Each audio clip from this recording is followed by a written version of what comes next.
बाबा Siddiqui murder का चौथा mastermind, नाम मोहम्मद ज़ीशान अख्तर, उम्र 22 से 23 साल के बीच। शायद ही कोई इस युवा लड़के को देखकर ये कह पाए कि ये जुर्म की दुनिया में अपने कदम जमा चुका है।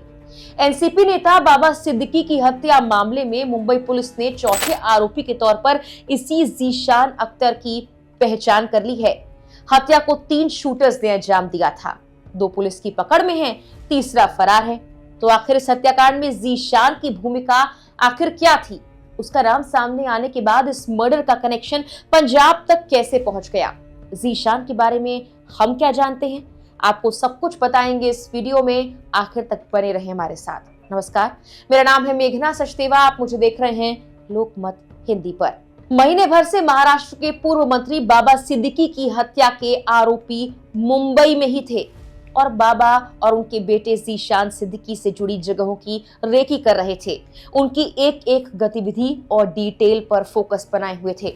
मौका पाते ही ज़ीशान के ऑफिस के पास 12 अक्टूबर की रात 9 से 9:15 के बीच आरोपियों ने फायरिंग कर दी। 5 से 6 राउंड फायर किया गया। बाबा सिद्दीकी के सीने में गोली लगी, वो जमीन पर गिर पड़े। इस वारदात को अंजाम देने वाले तस्वीर में दिख रहे ये 3 आरोपी हैं। ये 3 शूटर्स जिन्होंने मौके पर इस वारदात को अंजाम दिया, जिनकी पहचान के बाद 2 को घर से दबोच भी लिया गया। इनमें से पुलिस ने हरियाणा के गुरमेल को और उत्तर प्रदेश के धर्मराज को गिरफ्तार कर लिया है। गुरमेल का आपराधिक रिकॉर्ड पहले से ही है। तीसरा आरोपी शिवानंद उर्फ शिव कुमार गौतम घटनास्थल से भागने में सफल रहा। उसे पुलिस अभी तक पकड़ नहीं पाई, लेकिन घटनास्थल पर ना होकर भी चौथा आरोपी इस मर्डर में डायरेक्शंस देने की भूमिका निभा रहा था। ये चौथा आरोपी था ज़ीशान अख्तर। ज़ीशान की वजह से ही इस हत्याकांड का तार पंजाब से और जालंधर से जुड़ गया है। रिपोर्ट से ये पता लगा कि चौथा आरोपी पंजाब के नकोदर के शकरगांव का रहने वाला है। पुलिस रिकॉर्ड्स के मुताबिक ज़ीशान अख्तर को 2022 में संगठित अपराध, हत्या, डकैती के आरोप में जालंधर ग्रामीण पुलिस ने गिरफ्तार किया था। बताया जा रहा कि तीनों शूटर्स को ज़ीशान अख्तर बाहर से डायरेक्शंस दे रहा था। कब, कहां, क्या, कैसे करना है, सब बता रहा था। ज़ीशान ने शूटिंग के वक्त बाबा सिद्दीकी जहां पर थे उस जगह की जानकारी इन शूटर्स को दी थी। किराए के कमरे की व्यवस्था भी उसने ही की थी। तमाम चीजों को लेकर वो आरोपियों की लगातार मदद कर रहा था। रिपोर्ट्स के मुताबिक ज़ीशान अख्तर को पटियाला जेल में कैद किया गया था, जहां वो कथित तौर पर लॉरेंस गिरोह से जुड़ गया। वो इस साल 7 जून को ही जेल से बाहर आया था और बाद में इस गैंग का हिस्सा बन गया।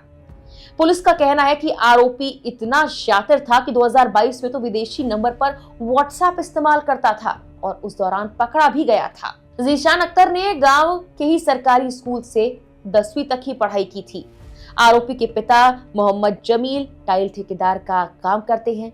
आरोपी ज़ीशान का भाई पिता के साथ ही काम करता है, यानी परिवार में किसी को अंदाजा भी नहीं था कि ज़ीशान इस तरह की वारदात को अंजाम भी दे सकता है।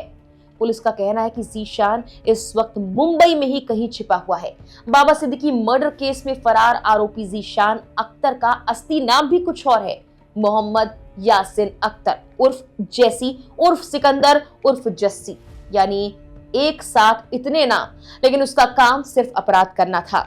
इस वारदात को अंजाम देने के लिए पिस्टल का इंतजाम भी इसी जस्सी यानी ज़ीशान ने किया था। उस पर अब तक कुल 7 मुकदमे दर्ज हैं।